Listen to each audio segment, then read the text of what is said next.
చాలా చక్కగా కార్యక్రమాలు జరుగుతున్నాయి. గోలీలు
వాన్ ప్రకాష్ రెడ్డి గారు అందరూ ఈ యొక్క సంక్రాంతి సంబరాల్ని అంబరాన్ని అంటేటట్టు ఈ యొక్క మన వాన్ ప్రకాష్ రెడ్డి గారు, సామంతి శ్రీనివాస్ గారు చక్కగా బొంగరాలు తిప్పుతున్నారు.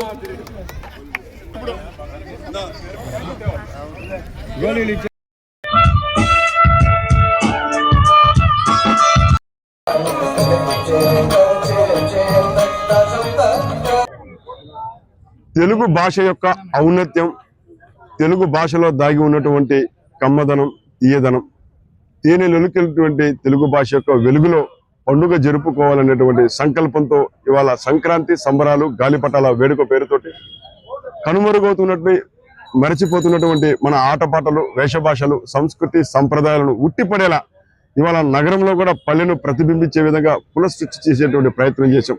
గ్రామాల్లో సంక్రాంతి పండుగ ఎలా జరుగుతుందో గొబ్బెమ్మ, హరిదాసు, ముగ్గులు, జిల్లా ఆటపాటల కోసమని జిల్లా కోడి, బొంగరాలు, గంగిరెద్దులు, కర్రసాము, కత్తిసాము, కబడ్డీ ఇలాంటి ఆటపాటలన్నింటినీ కూడా ఇక్కడ ప్రదర్శించడం జరిగింది.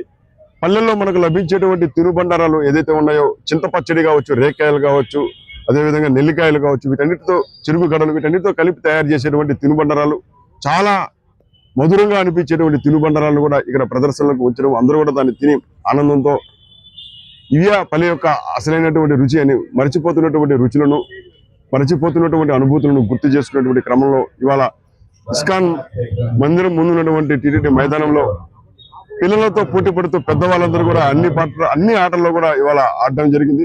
ఒకవైపు కోడి పందాలు కావచ్చు, ఇంకోవైపు పొట్టేలు పందాలు కావచ్చు, ముగ్గుల పోటీలు కావచ్చు, అక్కడ తయారు చేసేటువంటి పొంగలు కావచ్చు, చెరుకు గడలు కావచ్చు, ఇలా ప్రతిదీ కూడా పల్లెల్లో సంక్రాంతి సందర్భంగా జరిగే ప్రతి ఆటను కూడా ఇక్కడ ప్రదర్శించేటువంటి ప్రయత్నం చేయడం అయితే జరిగింది. దీని యొక్క వెనుక ఉన్నటువంటి మా ఉద్దేశం ఏంటంటే, అసలైనటువంటి మన ఆటపాటలను మర్చిపోయి కంప్యూటర్లకు, సెల్ ఫోన్లకు, టీవీలకు అతుక్కుపోయేటువంటి బాల్యాన్ని చిదివేస్తున్నటువంటి ఈ సంస్కృతి నుంచి మనల్ని మనం కాపాడుకోవాలి. అందరికీ అవసరమైనటువంటి, అందరికి ఉపయోగపడేటువంటి ఈ సంస్కృతిని 10 కాలాల పాటు పదిలంగా కాపాడి భావితరాలకు అందించాలనే లక్ష్యంతో గడిచిన 2 దశాబ్దాలుగా తిరుపతి వరసిద్ధి వినాయక మహోత్సవ కమిటీ ఈ కార్యక్రమాన్ని నిర్వహిస్తూ ముందుకు వస్తుంది.